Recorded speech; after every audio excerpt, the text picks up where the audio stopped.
मित्रांनो, मी आलोय कात्रजच्या घाटात आणि इथं आल्यावरती मला एक म्हण आठवली, ती म्हणजे कात्रजचा घाट दाखवणे.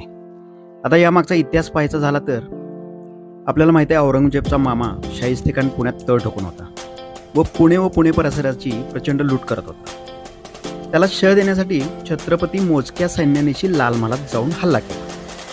मोगल सैन्यांनी वेढलेल्या पुण्यातून सही सलामत बाहेर पडण्यासाठी महाराजांनी आधीच एक योजना बनवली.